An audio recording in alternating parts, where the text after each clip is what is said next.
Today, are pay rises chasing inflation higher?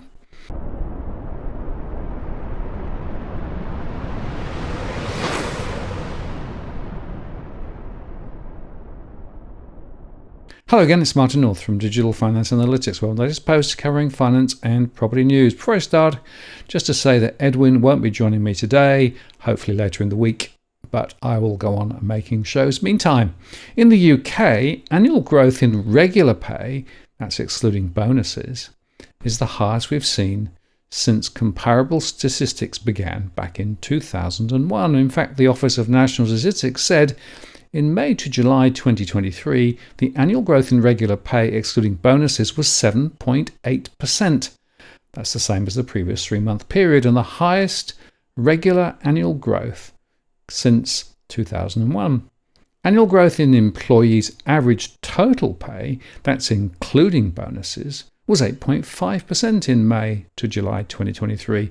And this total growth rate is affected by the NHS and civil service one-off payments made in June and July 2023, but we can see workers are now chasing real wages growth as inflation eases, just a little actually, with annual growth in real terms, that's adjusted for inflation using the consumer price index, including owner-occupiers housing costs, for total pay is up for the year by 1.2% and for regular pay over a year-on-year rise of 0.6%.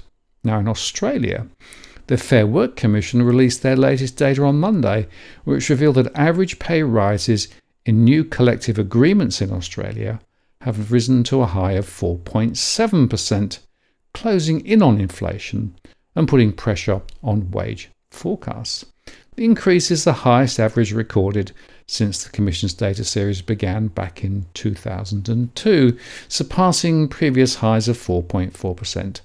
And it's based on 174 deals lodged from August the 12th to August the 25th and extended to about 64,000 employees. But with inflation at 6% over the quarter to June and the monthly series at 4.9% on average, workers in Australia are still going backwards in terms of real take-home pay. That's after inflation. In fact, applications to approve enterprise agreements, including in banking, education, construction, and retail, shows wages deals lodged over July and August recorded average increases of 4% or above for the last 6 weeks in a row for the first time this year. The EBA data shows agreements in the banking, finance and insurance sector for 32,166 employees, average wage rises of 4.1%. And the deal includes the National Australia Bank, where wages rose by 5% for workers earning less than $100,000 a year. Retail deals recorded 3% increases for 4,657 workers, while manufacturing scored 3.8% for 1,683 workers, and construction 4.1% for just over 1,000 workers. Education actually topped the pay gains for the August fortnight, with an average increase of 7.6% in 6 agreements, covering 5,395 employees. Separately, data from Seek this week showed that advertised salaries also rose, actually up by 4.8% over the year to August. That's more than the 4.6% rise in July, and close to the consumer price index of 4.9%. That was largely driven by community services sectors, where aged care workers enjoyed a 15% pay rise. Seek economist Matt Cowgill said while wages were growing fast, he believed they were still within the realm of expectation and in line with the Reserve Bank's forecast for overall wage growth to peak at 4.1% by the end of the year. To some extent as well, particularly in the EBA data, there might be a make-up for COVID, he said. Some businesses did ask people to take lower wages during the more acute phase of the pandemic to try and get the businesses through, and perhaps we're now seeing a bit of a catch-up on those types of arrangements.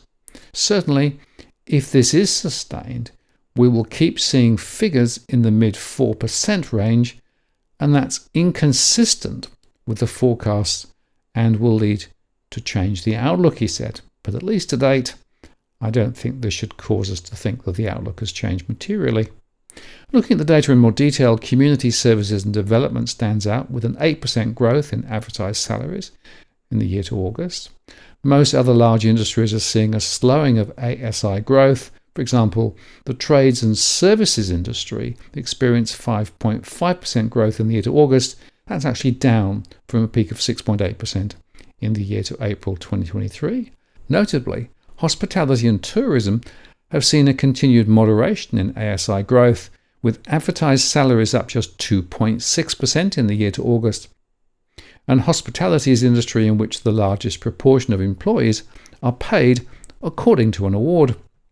Modest advertised salary growth has persisted in hospitality despite the Fair Work Commission's decision to lift award wages by 5.75% from July.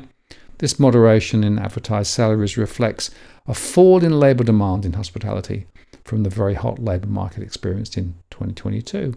And Cabell Economics senior economist Marthal Thalen said while the latest EBAs covered a large number of employees than normal, on an employment-weighted 12-week average, agreement wage rises still stood at 3.7%. Admittedly, it's possible that this year's very strong minimum wage hike has emboldened unions to push for bigger pay hikes, he said. But union officials' inflation expectations have dropped back a bit recently and points to pay hikes of around 4%.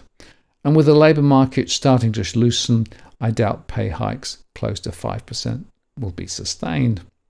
The pay rises come as the CFMEU, including in Queensland, Western Australia, New South Wales and Victoria, is gearing up for the next round of enterprise bargaining construction, which traditionally delivers pay rises of 5% a year. But the point I want to make here is that pay rises could well feed into more inflation, not least, of course, because inflation is now being driven by the services sector, which includes wages growth. So there is evidence, certainly in the UK and I think also in Australia, of people chasing high wages because of high inflation. And whilst inflation may be coming down in the short term, this could make it turn turtle. We'll have to wait and see. But the bottom line is in Australia, most people are still going backwards in real terms. I'm Martin North from Digital Finance Analytics. Many thanks for watching, and I'll see you again next time.